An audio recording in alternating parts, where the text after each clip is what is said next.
Hello and welcome to the Party Invite podcast, where we strive to bring people a little closer together to play, discuss, and enjoy everything video games. Every week we bring you a show in two parts. First is the video podcast, where we're going to tell you about a whole bunch of stuff, including what we've been playing.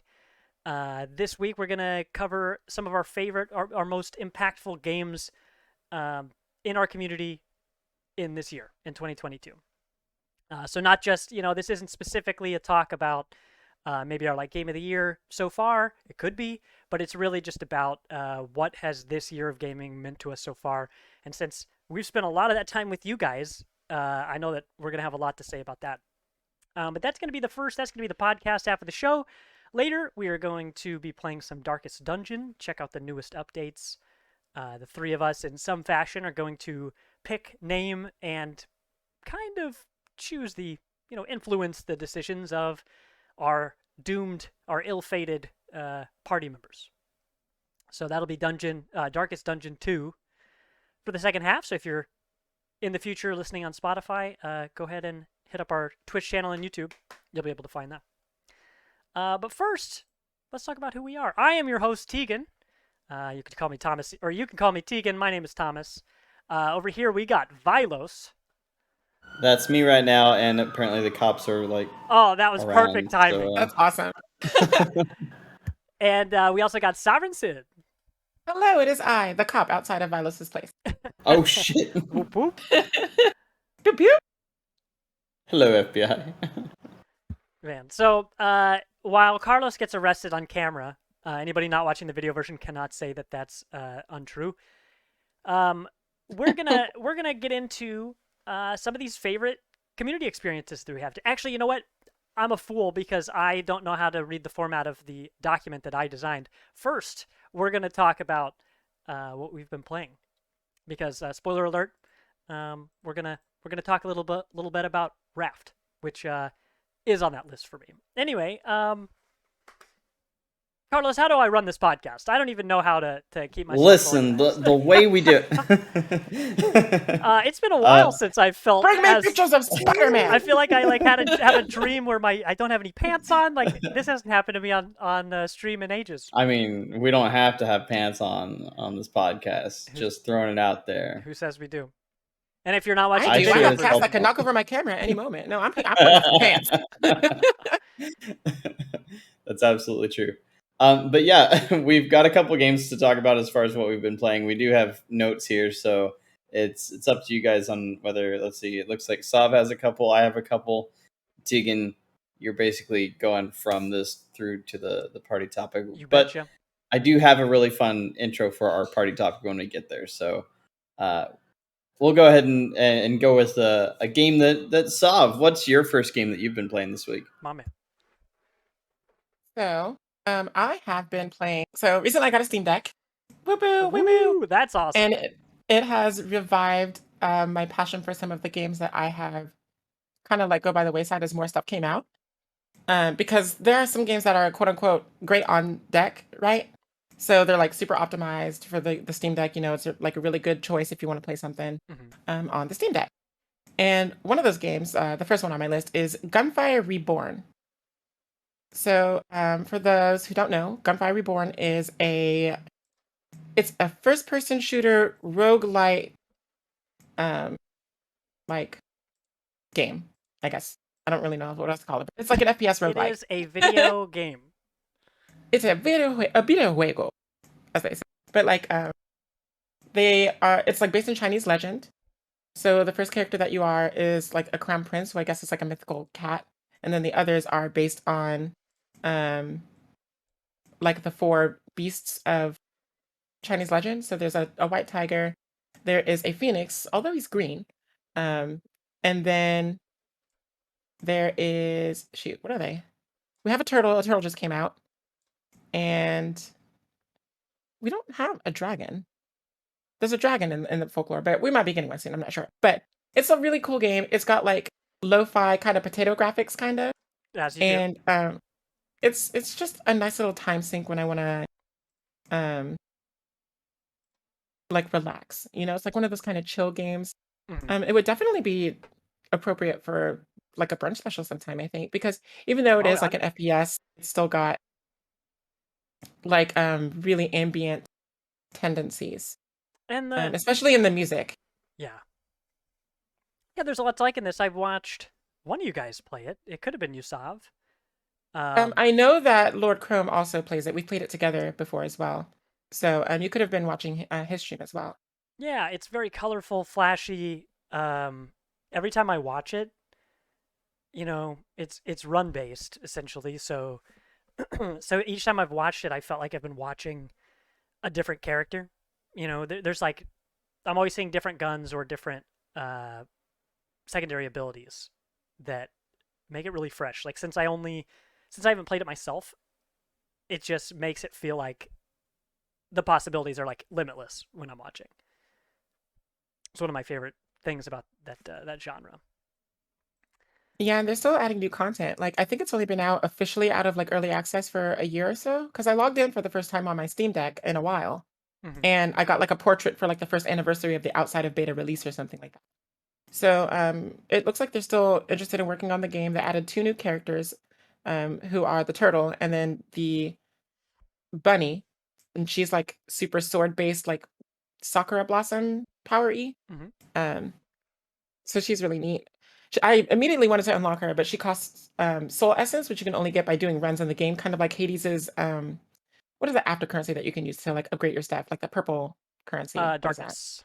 Darkness, yeah. So it's kind of like darkness, where it's stuff that you earn after your run that you can then buff up the characters to take into your next run or whatever. Yeah, that's really nice. And I only found this out after I spent all the soul essences on my last run on upgrading the character I was using. I had just enough to actually get her. And then I go and see her and she's like, really cool. I'm like, oh yeah, how do I unlock her? Where is she on the talent tree? Nope.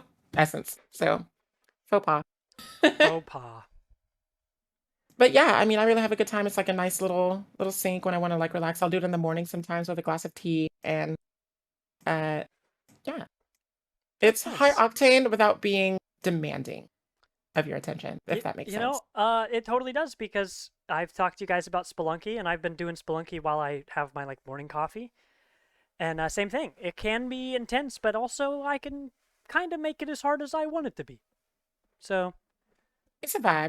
yeah, and it's got that color scheme. I like looking at both of those games a lot. The Curse of the Dead Gods came out a little while ago on Game Pass. It's been out on Epic Game Store for a while. Uh, that similarly has very vibrant like oranges and purples, especially. And when those colors come out, you're just watching. It's just a light show pretty much. Spelunky it certainly doesn't have quite that, but Yeah. When Spelunky first came out, I had that 1-1 theme, like do do do do do do do do do do, like my mind constantly. Like it's so. I think about it now, like I flash back to it, and it just brings me instant comfort because it's just like you said, it's like one of those games that you just vibe with. So yeah. I have like all of that first area's tracks in Spelunky 1 are memorable. That one that you just hummed is definitely the most memorable. But the jungle theme that's like on a weird time signature, that's the one that is always stuck in my head. It's like do do do do do do do do do do do do do do do yeah, do. yeah. And then the drums kick in and stuff, and you're like, "Whoa, there's a lot going on in this music." Um, but it's so remarkable. I regularly still listen to that soundtrack. But yeah, you were mentioning that the audio in Gunfire Reborn is its own vibe too. Hmm. Yeah, it's just a nice, pretty picture. Let's see what else. Sav, I know you've got one more, but Vilos. Tell us what you've been playing. Yeah, I'll actually go over both of mine Oh, pretty quick, but we've got videos.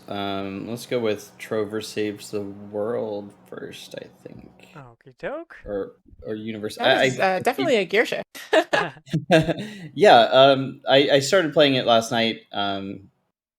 Since we talked about it a little bit yesterday, or yesterday, wow, on the last pod, Jesus, Feels like we were yesterday. talking about it in regards to High on Life, and Trover is one of those games that just it feels different mostly because it started its life as a VR game, and so it's it's just very unique in what it does. It's a kind of action platformer, but it's hindered on a system. It's hindered by the controls because you have to move Trover. You move Trover on screen by aiming like you're technically playing him, but you're playing the character that is your character playing him. If that makes sense. For those of you, I didn't see if it was in the trailer or not, but for the persistent gameplay, you have your hands, actually most of your body, because you're like a chair opian or something like that. Like somebody that you're like an alien that his whole life is in a chair, and it seems like there's a lot of them in this game so far. But you have a controller permanently, and you're sitting in this chair that's floating around. And on screen, you could look at it any time, and whenever you move your controls in real life, you're doing it on screen at the same time, and it's just weird. But at the same time, it kind of works just because of the charm of the game. Um, Again, it's very basic action platformery stuff. I don't think it's going to get really any more difficult than it has been in the first hour or so that I put into it. But it's refreshing in a way still, just because it's one of those that's a pretty short game. It's really funny, and it's not there to do anything too serious. And as far as getting some extra kicks out of it, I just fuck around until Justin Roiland says something out of nowhere, because he will continually say shit the whole time. Yeah. like like Trover has a job to do. He's trying to get some stuff done in the very beginning. It just sets things up so well. In the very beginning, there's this guy that has turned off a teleporter that you use. The teleporters are what you're using to move Trover around across different parts of the map. Because again, you can't, because it was a VR game, you can't just walk the entire span of the level. So you're using teleporters, and so they did poke fun of it. And right off the bat, they had this old cranky geezer type character that turns off one of your teleporters, and it just starts this series of dialogue that he's like, ha, ha, ha, how do you like that shit? And Trover is just like going off. He's like, what are you doing, you old fuck? Turn the teleporter back on, and he's just like going back and forth. And during this exchange, he tells you about this weapon that he can use. Like right before this happens, he tells you how to use this like lightsaber thing he has. Yeah. And so like the game basically tells you to hit this old dude, and you're like, oh, okay, fine. Obviously, I should. He's an asshole. Whatever. And so you do it. He turns the teleporter back on, and then moments later, you use the teleporter, and you're like 30 feet farther away from him than you were. He's talking shit behind you, and you can literally turn Trover the fuck back around and go beat his ass.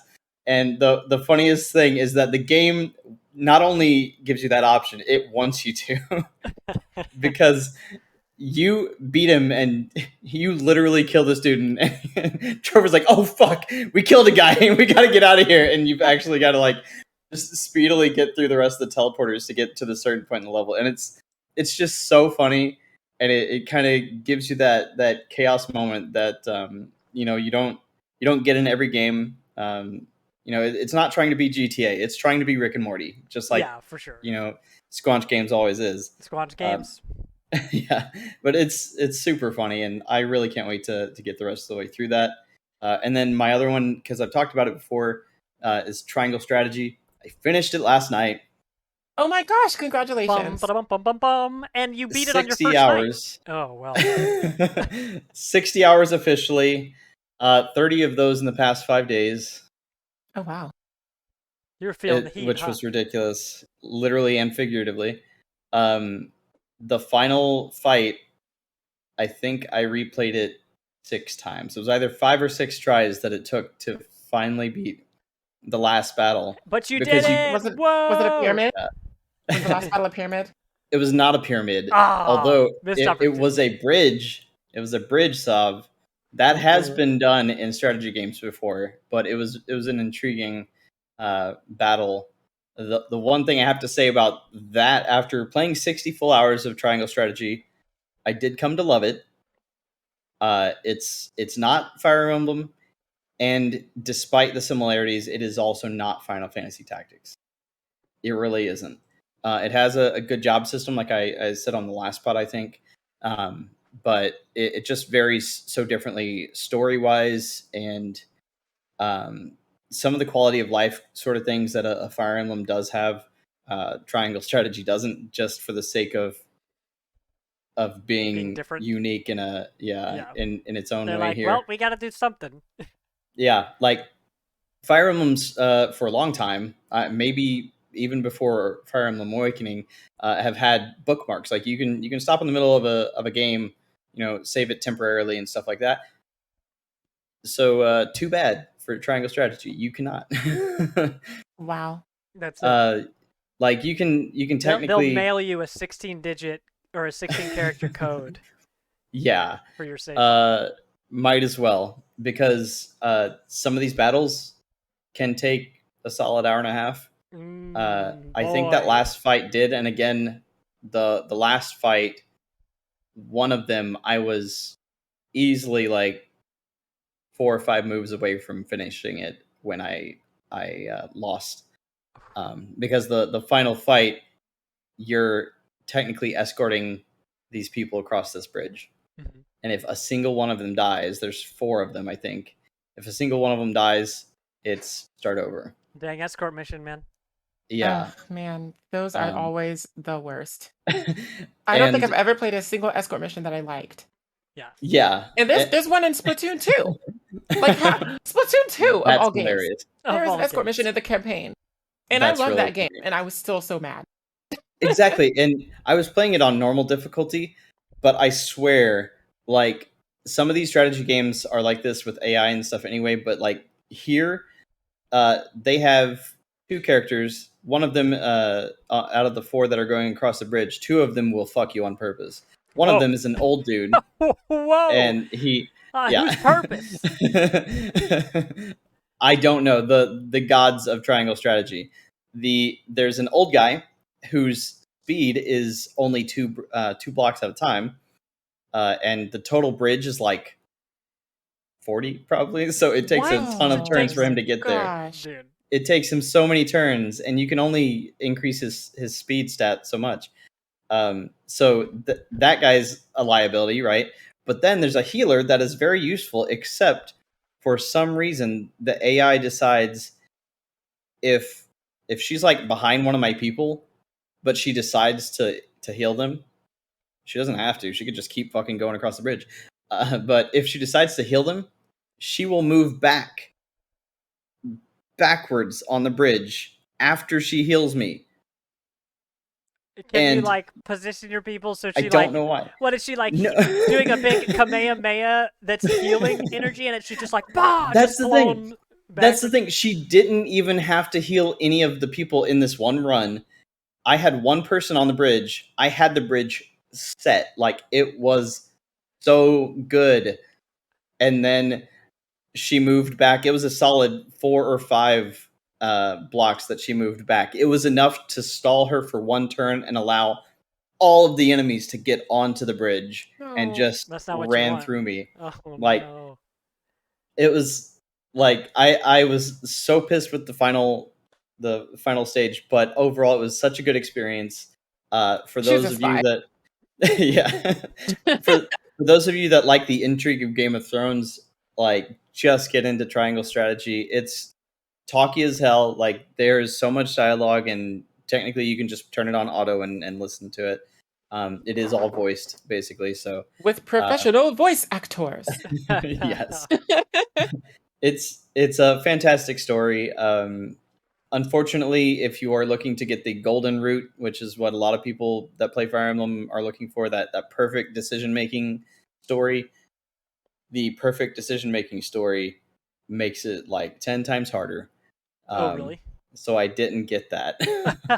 I really tried. I really tried to. I looked it up beforehand, but Is yeah, it that was not going to happen. like a perfect run where like you save everybody or something There's like you that? have to, because the game relies on the scales of conviction, which is you making decisions according to your party members and what they want and stuff to move along the story. Um, there are certain decisions that you have to make in order for it to be a golden route run, and then which completely like the golden route is not going to be your first time playing the game, period. Yeah. And once you finish it, it actually tells you everything you need to know about New Game Plus, and it's like, oh yeah, you know the information that you wanted to have the first time you played through. No, now you have it, so you should play again. And it's like, I don't want to do that though. 60 hours. Yeah. Wait, one more again. Yeah. Yeah. and it's not as easily skippable, the dialogue and stuff like that. It takes forever to load it whenever you try to skip it, so like you just can't. I tried this morning, trust me, dude. But when it gives you this information on New Game Plus, you're like, oh wow, okay, yeah, if I knew any of this on the first run, I could have almost done the golden route. But the golden route actually has one decision that is you are basically understaffed as far as your party goes the entire game, and there's a particular general that will just mess you up, and she's so impossibly strong. And this one mission you have the choice of torching part of your village in order to stop her. Oof. Or you have to take out every one of the enemies that she brings up and her. And so you're Russia fighting Napoleon's army. I mean, it sounds like a Beatrix battle. Like, it was ridiculous. I played through that battle like 4 or 5 times too before I was like, I can't do the golden route. I just cannot do it, because it would require so much. Because technically the game gives you the tools, but it also gives you those tools in the way of, if you press this button while you're hovering over this character, you can simulate what you and the enemy will do. And that except that also lengthens the game even more on a second to second basis. And because those tooltips are also voice acted. No. Like, it's unbelievable. It's really a feat though, because it doesn't have the backbone that Fire Emblem Three Houses had as far as story goes, but it's trying to do so much in this little universe and these really beautiful set pieces. The developer Art Dink, from Octopath Traveler and stuff, they did such a phenomenal job in putting this world together, and it really just deserves to be played for that reason. And anybody that wants to get into that fantasy realm of stories and not do it through Elden Ring, try it through Triangle Strategy. It's going to be a good time. I really like the aesthetic of like the 2.5D or whatever it's called, this game and Octopath and Live Alive. Like, those kind of games are like really, really neat. And I hope we get more of games like that, but like outside of, like, from a different studio, Like, I want to see different IPs represented in this way. Like, what if we got like, I was gonna say Pokemon, but they're not gonna go back to that. But what if we got like a Digimon game like this? Wouldn't that be neat? That'd be or really like cool. a new sequel to like Final Fantasy Tactics, since they want to remake everything, Yeah. I'm seeing this, like, you're saying this, and I'm thinking of how Overwatch and Valorant were two shooters made by a studio that had no in-house experience in making a shooter before. And what if, like, for this, like, what if League of Legends, what if Riot was like, let's just make one of these games except with all the characters that we like to put, in League of Legends, and the tactics game, Teamfight Tactics, and, well, they're not in Valorant, but what if we Project Eldo, the fighting game, used them on here, because like that would be a companion. The game could companion with the TV show for those of us who don't like MOBAs, like who don't actually want to play. That'd be fun to see, because you do see such veteran studios, or at least veteran individuals in these studios who they've made these games before, they've learned stuff, and they're gonna do it again. Like with the Yeah. success of those other games in new Yeah. genres, I'd be interested to see a totally new take on it. I don't know really what that would mean as someone who doesn't play a lot of JRPGs, because if they just made a more Western JRPG, then is it a JRPG? The I mean, it could be possible because Avatar: The Last Airbender is not technically like an anime, but it is though. Yeah. So, like, it was completely like Western made. So, there's potential there for it still to have that JRPG feel, even if it was made in the West, right? Yeah. I mean, if you can dream it, you can do it. Ooh, Pokemon Conquest. That would be an excellent game to have in this There you format. go. You've Yes. got that. The one thing I will say about that is I think it was the director of Octopath, or it was somebody at Art Inc. recently, actually. I think it was a Kotaku article that they said the only reason that more of these games aren't popping up more so is because they are incredibly intensive to make. Oh yeah. Like Yeah, I bet. ridiculous. They wanted to straight up say it in the article. They're like, just because it looks simple, it ain't simple. Like this kind of game is incredibly hard to make, and there were a couple little flubs that were interesting with the engine towards the end of Triangle Strategy, but overall, yeah, it was phenomenal to look at, and the water is just ridiculous. If you see water in that trailer, like it's so shiny, it's Dang. absolutely gorgeous. I could watch that all day. What's with all this water? Well, if you think about it, it's basically like making a shadow box, right? Yeah. Over and over and over and over and over for like an entire game. So I can Mhm. kind of see where the complications could come in. Yeah. And the camera can't even handle it. Their engine is, I Oh, feel no like the surprise there. engine I is don't think pretty any camera is good. fantastic. But like because it's the squares, as well as they try to give you a 360 camera, Yeah. and the camera will literally just start whipping all of a sudden. It's like, I don't know where you want to be anymore, and just flip, flip, flip. It's wild. Can it change? Can you go all the way around your character, or is it always Yeah. isometric? From Yeah, you can Really? you can go all the way around. You can zoom in and out, and I feel like there's a slight. It's not always isometric. You can kind of tilt it a little bit too Oh, neat. when That's you're awesome. moving. Yeah, it's surprising what you can do with the camera, but it is wonky. The acceleration gets a little funny sometimes. Which way did he go? Yeah. The blue.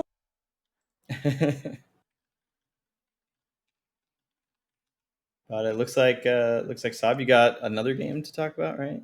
Before we get to Oh, for sure. talking about games. Yeah. So the other game that I have been playing, it's another one of those like chill kind of roguelike games, The Steam Deck has really revived like my love of those because they're so easy to, first of all, they're quick to download, which I appreciate. They don't take up a lot of space, which since I don't have a micro SD card yet for my Steam Deck, I appreciate. So I can put more on it. That's nice. And I haven't gotten around to putting the Game Pass on there because there's like a browser workaround that you can do because it's basically a Linux device, You Mhm. can do whatever you want on it, really, if you know how. I wouldn't advise that because, warranties and whatnot. But anyway, that's neither here nor there. But yeah, so this roguelike that I have been playing is Risk of Rain 2. And it's a TPS, like third person shooter. Planetary exploration sort of roguelike. It's got different agents that you can deploy, and each one has its own playstyle. I did want to ask, are there any upgrades in this game? Upgrade. Is there any sort of pickupable items that you can use to make your character better? Well, you do have skills that you can like swap out as you level up your character. Oh, I'm just making a joke because I feel like Risk of Rain 1 and 2 is nothing but like, look at this upgrade. Look at this upgrade. I got a new upgrade. Oh, and another one. Oh, you're talking about, okay, you're like during the run. Okay, I thought you meant like post run stuff. Yeah, no. It's like a lootathon collectible. You are so right. The rain itself is just loot. Yeah. Like Risk of Rain it's all about getting that loot. Because by the end of a run, you could have like 40 different items. Yes, wild. I mean, and more, probably. If you do like a really good run and get like the secret markets and all that whatnot, you will be so OP by the end of the match that you'll be on difficulty. The difficulty level is literally called ha ha ha ha ha ha ha ha, like just cruel laughter. Yeah. That's how hard it gets. But you could be on that difficulty. I mean, potentially forever, because the way that it works is that you don't actually choose well, there's an initial difficulty level that you choose, like basic and then normal and then like nightmare, quote unquote. But then um within the run, it starts out at relatively easy mode, right? hmm Relatively as in relative to the difficulty you started out with. Yeah. And then the longer you spend on a stage, the more time passes, and then there's like a little gauge up in the upper right that like ticks away the time.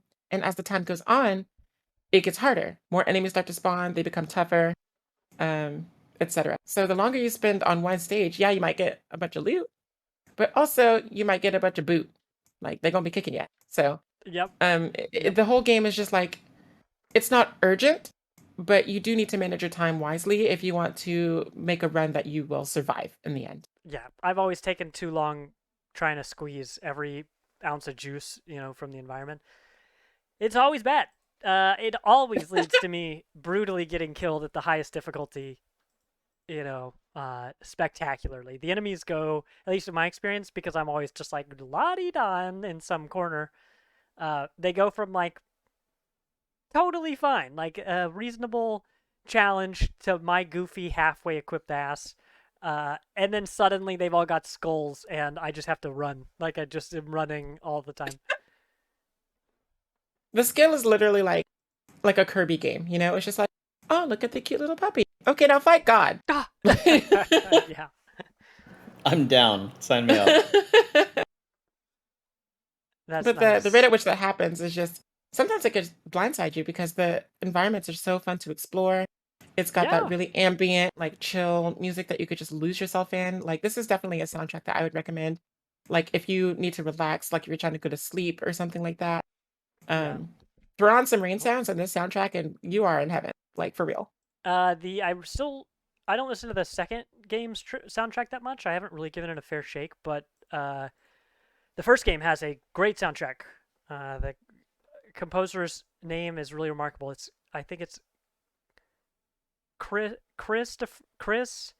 Christofadulo. I can look this up. I have the internet in front of me, but it sounds like a pseudonym. Like it sounds like he made that name up.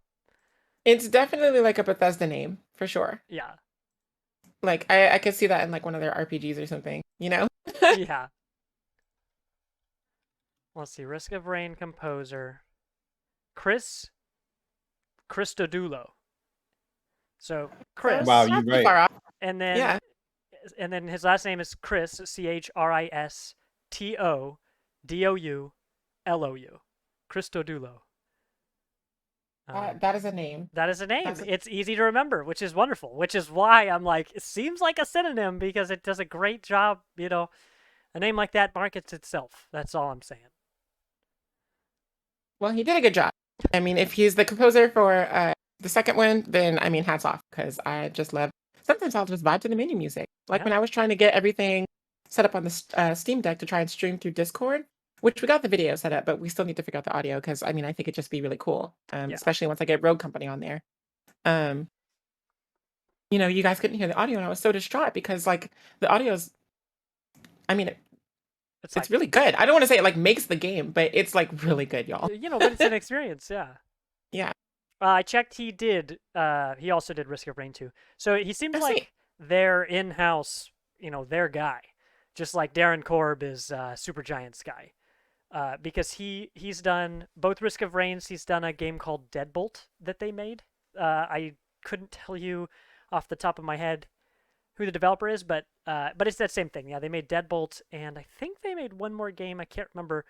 But he's done a bunch of work, and if you find any of his stuff that you like, you're gonna find a lot of stuff that you like. Yeah, it's just like with I think his name Danny Baranowski. He is the composer, the original composer behind the Super Meat Boy before they changed composers and ruined the soundtrack forever. He also the Necrodancer, the Necrodancer game, including the Hyrule one. Yeah. And what else? Is, I mean, he's cool. pretty prolific. Oh, he did. I want to say he did Binding of Isaac, but I could be wrong on that. Because sometimes I'll mix him up with the That's developer. but- Is it? I mix him up with the developer Edmund McMillan for no apparent reason at all, just because they both worked on Super Meat Boy, and like, so I'll think of one, but I'll mean the other. So I mean, you'll have to fact check me on that last one. But Yep, you are fact checked. He did the Binding of Isaac. hey, look at I me. did not know that. But yeah, I mean, I love all of this. I have developed by Edmund McMillan. Yeah. Says. Well, those are That some shit names I'm gonna slaps, get though. jumbled up. Like, Yeah, it does slap. so good. Yeah. What a I've talent. got like a lot of his music like on my phone, just so I'll just break it out on. I have like a playlist called Pixel Power, I think it is, Yeah. and it's got a whole bunch of Denny Baranowski. I'm adding Risk of Rain 2 to it. You know, after hopping back into it on my Steam Deck, I'm adding that to it, and then it's got music by Super Joe Bob, who is responsible for Duck Game Okay. and what's it called? Super Puzzle Platformer Deluxe. Super Puzzle Platformer Deluxe. It was an Adult Swim game. It was really, really fun. And it actually came out with a sequel on Steam, I believe. So cool. Yeah, it's kind of like Mr. Driller. We were talking about that earlier in the week. So I mean, if you like Mr. Driller, I'm pretty sure you'll like this game too. Super Puzzle Platformer Deluxe. But yeah, so lots of good music out there, and Risk of Rain is definitely among the like upper echelon of that music. So yeah, if you don't give it a try for the gameplay, which if you're watching the video now on Twitch, you'll have seen, do it for the music. Do it for the vine, y'all. Like, yeah, it's another one of these games that is just a really good way to. Somebody I watch on stream on Twitch was like, getting together and streaming games with your friends is just a nice way to have a phone call for people who don't like phone calls. And yeah, that's totally true. And I love that. We've got us here doing a show. I mean, we're in Discord off stream plenty. Chat's in here with us, and a bunch of chat is often off stream with us as well. And all of those give us a lot of opportunities to experience games in different ways. Sometimes we're sharing it like we don't hear any other humans' voices. You know, Sav, if I'm watching you play Risk of Rain, for example, if you're playing by yourself, it's got this interesting dynamic where everybody can just kind of vibe to it, right? They can. I spend more time listening to streams on Twitch these days than I do watching them. And a game like that is perfect to find an experience where you can just sit back, whether you're the player or the viewer. And, if you're on a PC with two monitors, it's great because you can just like juggle your experience a little bit. If I can actually talk about my game. Well, yeah, I was all done. Perfect. Then Raft is the same way. Raft is a survival game that we've picked up again recently. The crew and I think it was me, Odysseus, Shanny Pack. I know I'm missing at least one person. We picked up the game for the first time, I think, 2 years ago. Time's funny in a lockdown. So I'm not really sure when it was. And I looked all over Steam. I was trying to find if Steam would tell me where my, hey, here's your first day played of this game. I'm sure it exists somewhere. I'm sure I can find it. I haven't found it yet. But we picked up Raft quite a while ago. We had a bunch of fun with it. You start, for those unfamiliar, you start the game in the middle of an endless ocean. It's technically the apocalypse, but there's not, spooky apocalypse stuff around. There's just an ocean. And I never knew that. It always looks so pastoral, just like endless blue sky, endless blue sea, and islands to explore. The whole entire crux of the game, the one gameplay loop, is that you're throwing your fishing hook into the ocean so that you can catch planks and leaves, but also a whole bunch of plastic. Tons and tons and tons of plastic, which honestly would be there without the apocalypse. True, yeah. There's a ton of plastic in the ocean. But I'm not sure if we would be able to build an entire raft out of empty, Coca-Cola bottles. I'm not sure if that would work, but in the game it's great because you've constantly got this feedback loop of catching stuff, building up a little bit, a new part of your raft. Maybe you build a second floor. I always love the farming. You can start growing trees on your raft. And there's not really a limit to how big your raft can be, it seems. So you really have a lot of freedom on how you want to build it because it's all the way that you do it. So that's Raft. We picked it up a while ago, but it just came out this week, 2 days ago, with its 1.0. It's officially released on Steam. It's no longer in early access. So there's the biggest update that we've seen since I started playing, and it seems very extensive. Like, if you like survival games, but maybe you don't like the food and health, like the food and water meters. Like, Don't Starve is a brutally challenging game. I love that game, but it's not really relaxing. Like, you don't play that one to sit back and put your feet up. But Raft, you totally can do that. It's got music similar to Risk of Rain. You can just chill and let that play. You sit there vibing to fish. You know, if you do like get hurt, if you are starving or the shark Bruce attacks you enough, you could die. But all you have to do, your friend just loads you up, puts you, carries you onto the raft and puts you in a bed, and you're back in business. So not a lot of like you do. like you do. Not Although a whole lot of penalty. it's always fun seeing that person though, like the person that does. It's like, no, we're fine. The shark's really far away, guys. Mm-hmm. And they hop in anyway. It's like, oh, all right. Well, let me play this video here. This is an official video for this 1.0 patch. This update is called the Final Chapter.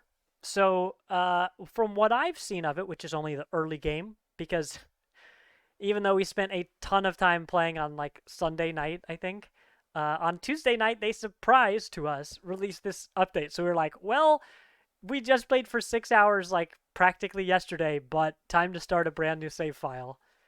That was just funny because we haven't played Raft in like a year, and we happened to pick it up like practically the day before the update.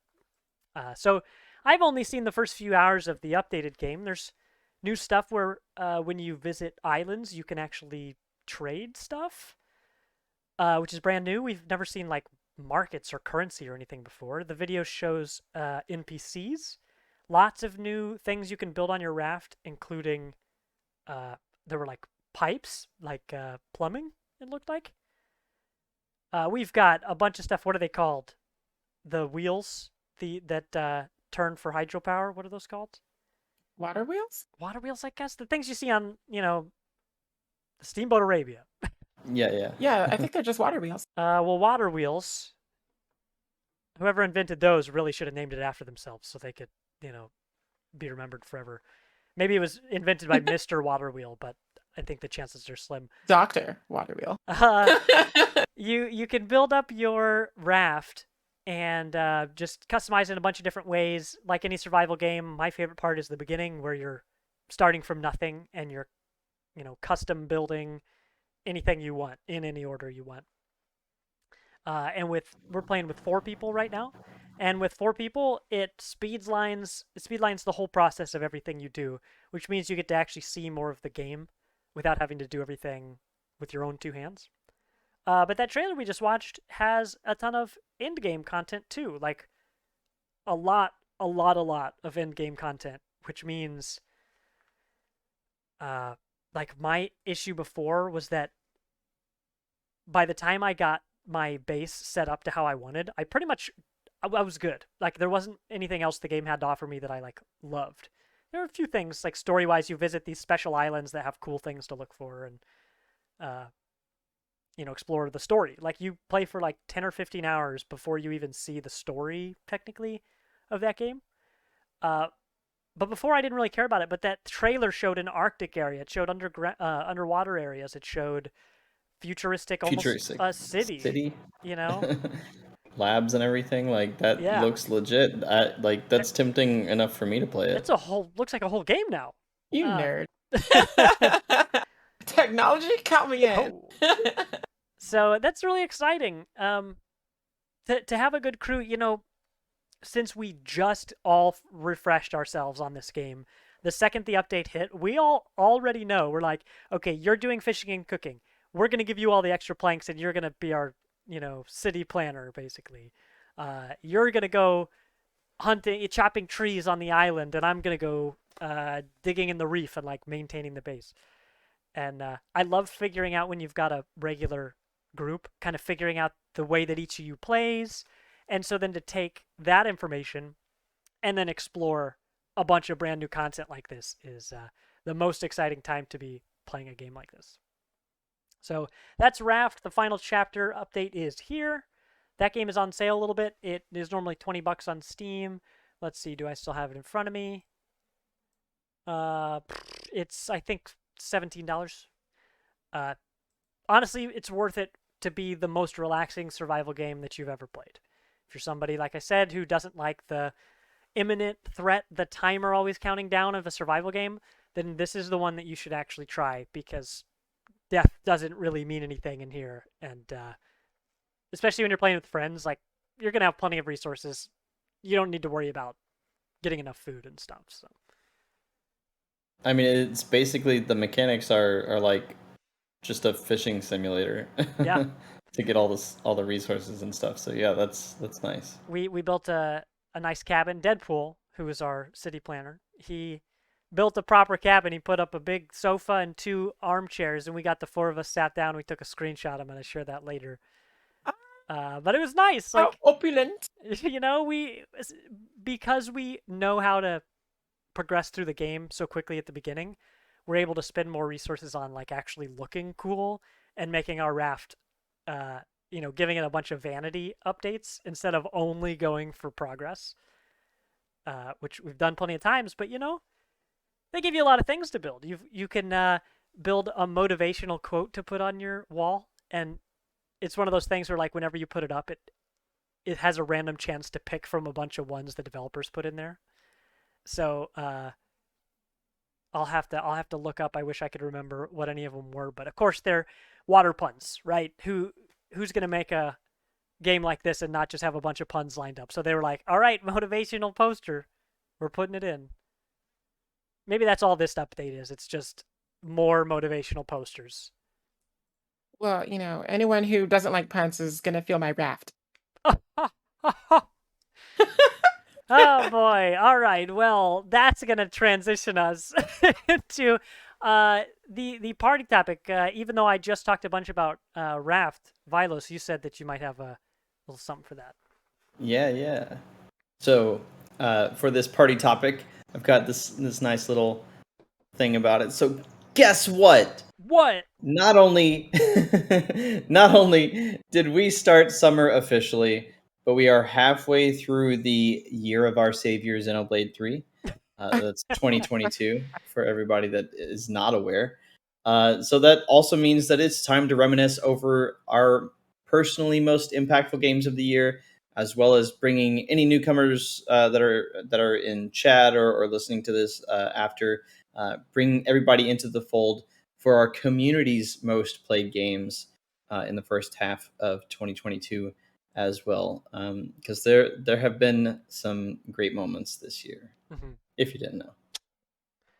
Yeah, Yay. I was, when we literally sat down in the game of Raft to take that screenshot, I was like, you know what, squad, like this actually right here, this is what it's all about.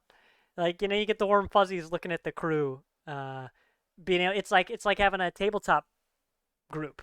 Everybody wants to play the game, but it's much harder to make that a reality. And when you have a crew that's consistently going to show up, and explore together and be good sports about it and teach each other and all those things, those experiences stick with you. Like, a game can be good, but it's when you have a crew like that you can have a shared experience with that it's really something special that you can't get just anywhere.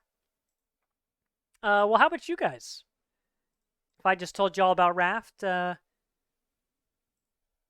Well, I don't have anything listed because we originally were going to talk about something else, but I do want to talk about a couple of games, one of which we've already mentioned, so I'll mention the other one first.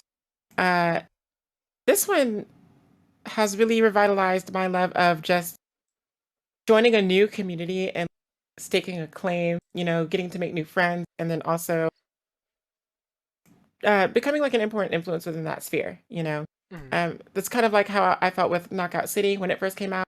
I wasn't like a top player or anything, but people, I mean, like, pretty good, whenever though.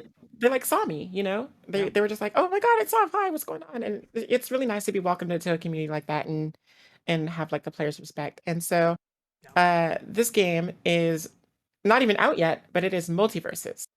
Yeah. So over the course of the year, you've heard me talk about like the closed technical technical tests that they've had. They recently had their closed alpha last month, and next month in July they'll have their open beta. So this is going to be the first public access that Multiverses will have, like the public, the general public. And over the course of playing that game, not only has it just reinvigorated my love for just the community, but also like I'm really burnt out on platform fighters in general. Smash Ultimate has not really been that impressive in the last couple of years, and we don't even know if it's going to be the last one, even though Sakurai is not coming back. So, also we had to deal with a nightmare that was Nickelodeon All Stars Brawl, and that was just not pretty at all. Yeah.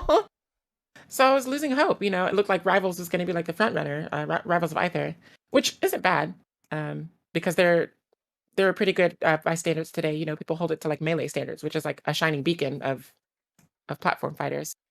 They're coming out with a sequel sometime, I think, next year. It's going to be like 3D instead of 2D, so that's going to be nice. But as far as platform fighters go, now, we didn't really have anything jumping out that was extraordinary until now. And Multiverses is that game that's just like, I'm so excited. I think about it when I see an email for it. I get really excited. Yeah. Like, I'm just like, oh, something's about to go down. And it's just like, by the way, we have like another video on YouTube. And I'm like, oh, well. I'm going to go watch it though. It's like, all right, well, I guess I'll check it out here. Oh no, not another video. Like, I'm boycotting them. Just kidding. What's Well, okay, that's actually a perfect segue into my next game. Yeah. And actually, this game wasn't mentioned earlier. I don't know what I was thinking, but it is another game that I loved to play. I was a really big part of the community for it. But the company had made some questionable decisions and was under fire for quite a long time.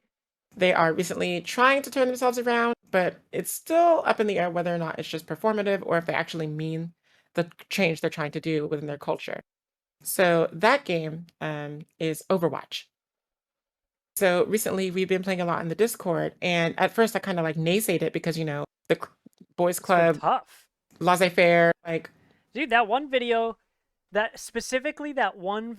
of the panel at whatever convention oh my god, like, yes, I cannot forget that. Like, just seeing in real time. That was one of the Diablo ones, wasn't it? Or Yeah, maybe it was Overwatch. Well, no, it was World of Warcraft, I think, because they were talking about Sylvanas. Yeah. Oh, yeah. That's yeah, right. the lady on the microphone, she was talking about Sylvanas and like how all the characters in the game have to be like Maxim cover like girls and Victoria's Secret models. Yeah.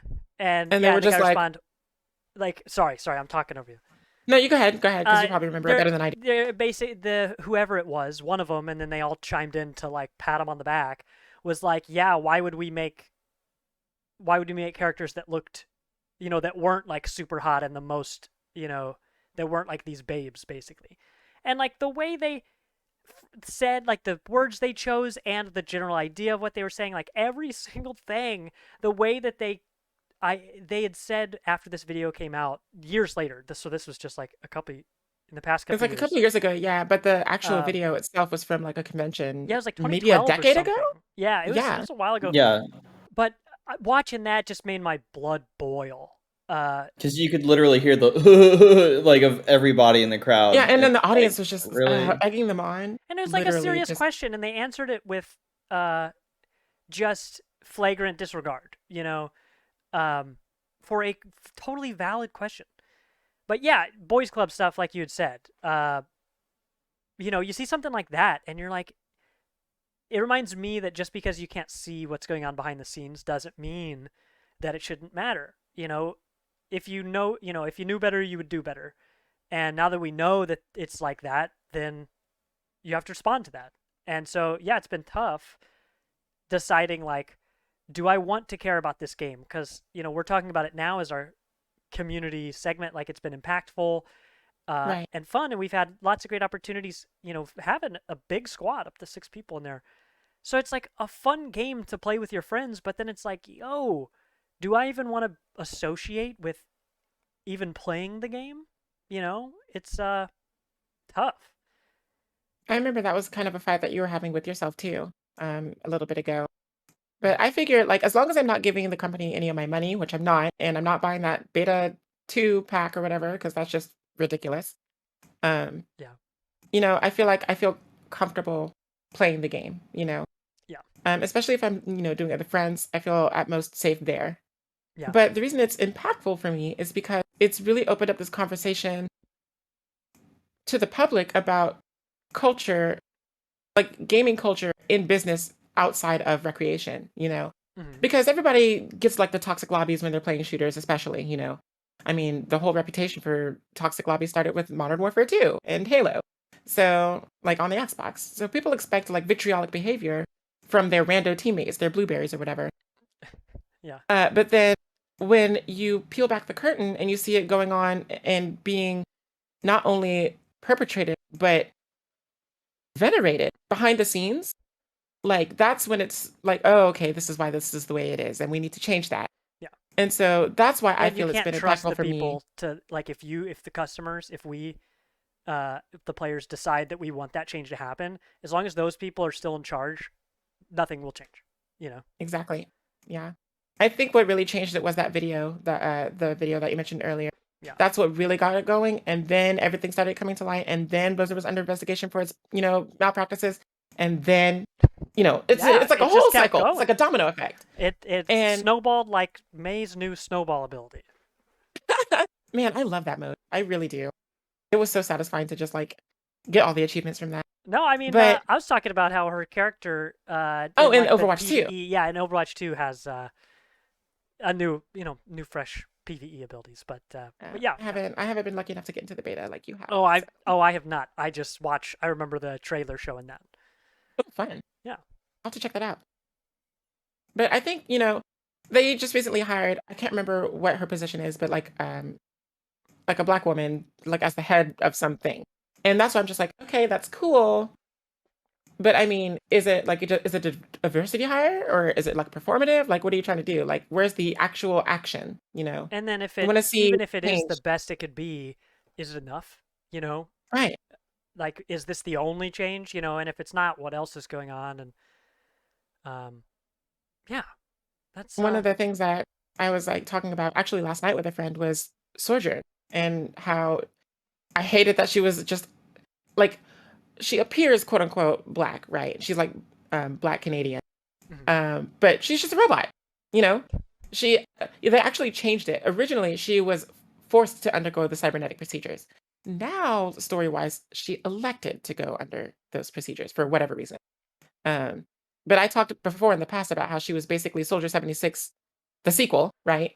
Like the origin story didn't really give her enough of a character for me to be impressed with her as like a character. yeah.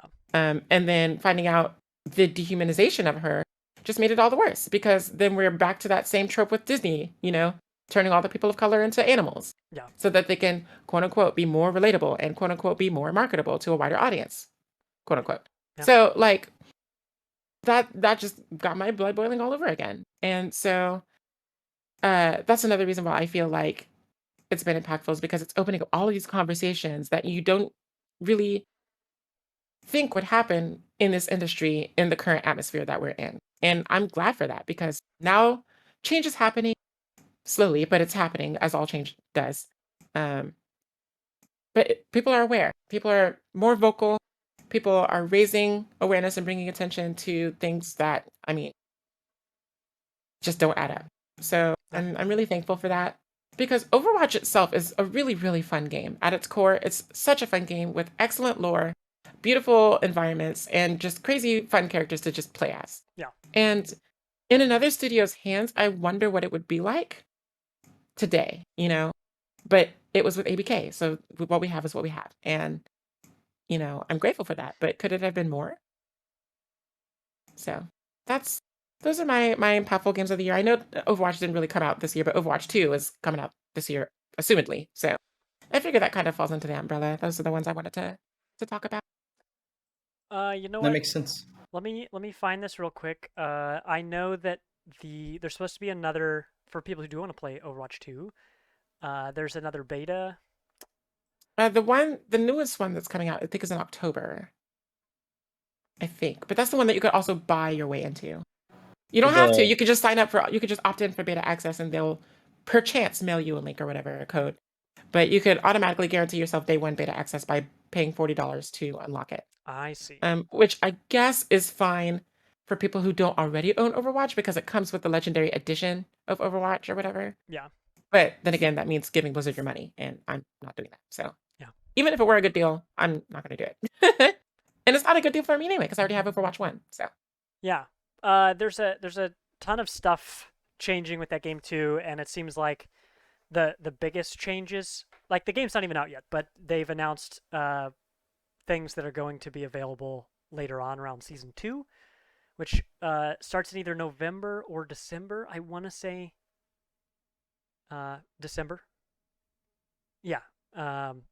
Those seasons are going to be 2 months long, but yeah, season 2 will start in December, and that's when they're going to drop a bunch of the like cross progression and stuff like that. And I could dig back in here and find details if people want them, but I would say that even waiting that long, like waiting for the game to come out, give it a season to get the kinks worked out, because stuff's going to be broken anyway. Maybe December or the beginning of the next year will be the time to like really consider playing that game. Of course, like you said, people are going to want to play as soon as it comes out, and if you want to do that, then give them $40. But yeah, I already own Overwatch. It's a very fun game. I'm not paying them any money unless I have to right now. So right. Well, excellent. Well, Vilas. Yeah, I've got a couple personal most impactful games, but I've talked plenty about them. But Pokemon Legends Arceus and Xenoblade Chronicles Definitive were just two games that not only did I put the most time into this year, but they reiterated the gameplay moments and mechanics that I have most enjoyed this year, and are things that kind of are things that I've enjoyed like my entire gaming life, and it just brought back so many good feels for the year. Just the expansion of the catching mechanics in Arceus is so satisfying. I actually, for the amount of time that I have in the Pokemon games, I think I caught one shiny total Really? before Arceus. Yeah. Because I'm not Wow. a shiny hunter, right? I'm not a shiny hunter, but still theoretically, the numbers game I should have caught a few. Yeah. But Arceus had that that change to the mechanic of shinies that really made it a lot more accessible. And you know, for anybody that does shiny hunting, it is very apparent once you start getting the ones that you really want that the adventure is worth it. I wouldn't necessarily say that the repetition of prior games is worth it as far as the number of times you're doing the same thing over and over. But Arceus made things a lot more satisfying in one of my favorite Pokemon worlds that has existed. And Xenoblade is just a reminder of how good a story can be, and the transformative effects of a JRPG. Like just the fact that there's a definitive version of a game that originally came out on the Wii and looked like absolute trash when you try to look at it now. Like it feels like looking at an N64 game. Yeah. If you look back at the Wii version of it, but definitive Xenoblade Chronicles just it shows that some of these things in gaming are monoliths for a reason. Um, that one because the developer is, but it really is a pillar of storytelling in games, and just seeing something come to fruition that I don't know, it feels like bringing back an old franchise. Like let's say Jurassic World was better than the original Jurassic Park, then And that's what that's you what think, having right? You're about to get a like, lot of mad comments. That's why I said if Jurassic World was better than Jurassic Park, like that's what I feel like experiencing Xenoblade Chronicles Definitive was for me. And now seeing where Xenoblade 3 is after today's direct on it, it's just a reminder. Definitive was just a reminder that I'm going back into this outstanding world that some developers, a very relatively small team when it comes to the quality of the games they put out, what this team of developers is doing and trying to do. For those of you that are not familiar with JRPGs and stuff, the whole Xenoblade series is part of a greater Xenosaga, Xenogears thing that's called the Perfect Works, and it's a story of heartbreak and loss. As far as the actual developing of these games has been over the course of 30 yeah. years, it's this huge spanning thing, and it's. Do you think they'll make a JRPG where it's all about video game development and the bosses like you're fighting the bosses? It almost is, but for anybody that needs to get some existential feels out, or even just wants to remind themselves, why they are what they are, why they do what they do, like Xenoblade. Even if you know nothing about it right now, like the Xenoblade series is about life, period. Whoa. And if you want to get deep into something, just start playing the Xenoblade games, and then start getting into like a film theory, in-depth analysis of it. Mm-hmm. Man, it might change your life. Just throwing it out there. I like that. Yeah.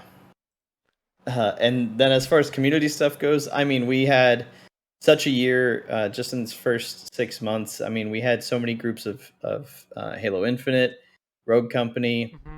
Mm-hmm. We still had a couple rounds of Back for Blood, I believe, at the start of the year. Yeah, we did. Even though we completed the campaign in like December. But I tell you, we beat the I will first never forget chapter that of clip. game. Oh yeah. Yeah, from the first chapter for the content, running back to like get the dynamite or whatever. We had so much fun playing that game. We had several different squads. That was one of the first games, besides Halo Infinite, which has big team battle, where we had more players than we had spots in the party, which is of course a good problem to have. But that was one of the first games where truly, when someone was like, "Yo, you want to play?" Everybody's just like, "Me," just coming out of the woodwork. I love that. We have the clip somewhere of us playing offline. I've talked about it on here before, where there's Black Betty playing on the jukebox, and we couldn't stream that because there's music playing on the jukebox and it's not licensed, or it's you can't play it on Twitch. So finding that clip of us just playing offline and hollering, man, basically having a dance party as we're shooting these zombies. Like, I remember the moment that I started like crouching and uncrouching to dance, and I look and I turn and I already see Vilos doing the same thing already, and I'm just like, I'm in the right place. This feels good. Just clicking those sticks as fast as possible. That was wonderful. You know what? That was a game about life. Zombies can come at you fast, so live every moment to the fullest. Yeah, despite what old popular media, says, they don't be shoveling no more. No, they don't. For sure. That's been great. We talked a little before. I mean, we've talked plenty about Rogue Company, and there's nothing you haven't heard before. But this year, in the past, 6 months, I've had more friends join our Discord or use Discord for the first time, specifically to play Rogue Company with us. And, just like we've talked about, it's a special experience when you get to play games with your friends. Maybe they're friends you haven't met yet, or maybe they're old buddies and you haven't gamed in a while, or maybe this particular combination of people hasn't gamed together before, and that's been wonderful. It's been really great just having enough players where somebody pops in and they're like, "Yo, who wants to play?" And you can usually find at least one person. Usually you'll get 3 or 4, and that's a wonderful feeling. We are, I guess, wrapping up a pandemic. I don't know. COVID's still here. There's just not really lockdown or anything, so call it whatever you want. But to be able to really interact like this and have so many damn things, I could tell you all these games that I'm not playing yet. Like, we could probably get our whole crew together playing Risk of Rain. Boom, easy. Vibe, the same way we vibe to like Deep Rock Galactic or something, where you're just cruising around, going at your own pace or speed. I tried to mix those two words. You know, and you're doing a little bit of shooting and a little bit of like world stuff. You know, in Deep Rock, you're digging and using a grappling hook, and games like Raft, like yeah, you're technically trying to survive, but really you're just hanging out on a boat drinking smoothies. You know, they just added a juicer. That's a real thing they just added to the game. So now you can sip juice on a hammock on your raft. But I can imagine, you know, us playing Risk of Rain and having a good time. Recently talked to my friends about playing Planetside 2 again. I haven't played that game in like 5 years. It's like an MMO shooter with a massive, massive, massive persistent world, kind of like Battlefield if the game just never ended, like literally never ended. I need a medic! Lizzie's in chat. She knows. That's our running joke because the game screams that out loud at the top of the character's lungs when you accidentally shoot your friends, which happens a lot. Oh, thank you for the unlurk, Lizzie. You know, sometimes you need a medic at any time, and you gotta know the right phrase. But, you know, case in point, I was just telling the Raft crew that story, like, 2 days ago when we were playing. I'm like, you know, this is like sitting around the campfire. And we do have a literal fire on the raft, so get on our level. Seems totally not counterproductive. Yeah. We haven't burned it down yet. Maybe they'll add the ability to do that in the next update. But yeah, there have just been so many wonderful opportunities to experience games with each other. The three of us, the four of us really with Chris, and the entire community. And we literally could not do that without every one of you in chat, every one of you on Discord, every one of you listen at home, on Spotify from the future or YouTube or all that good stuff. Like, this is so much fun. And to be able to have shared each other's company at a time when it can be hard to share each other's company. And I live in Seattle now. I live across the country. You know, I love being able to spend so much time with you guys online and in all these ways that we do. So, group hug, come here. Yay! Everybody. Again. All During right. a pandemic. I mean, you know. I wash my hands. I brush my teeth. We did it. Yeah, we're all good. Oh, God. Well, if we wanna wrap up the podcast segment of the show here, I'll start to gear towards Darkest Dungeon 2 for sure. everybody who wants to stick around and watch that. Like I said, if you're listening from the future, go check our YouTube and you'll be able to see that. But this has been the Party Invite podcast, the Party Invite show podcast version. Thanks for sticking around. We do this every Wednesday night. We go live. We don't always know what we're gonna do ahead of time. That was kind of tonight. We have just decided that we enjoy each other's company enough that we're gonna hit the go live button and we're gonna enjoy games together. So, everybody who would like to check out our Discord and any of our other socials, any of other content, go to our website at partyinvite.games. That's got everything you need to know. Vilos has a blog on there. If you want to have a bunch of suggested games, especially indies, to check out, you will not be hurting for suggestions. You know, we don't shout this out very often, but Sovereign Sid here you can find on their own Twitch channel at Sovereign Sid, SYD, all one word.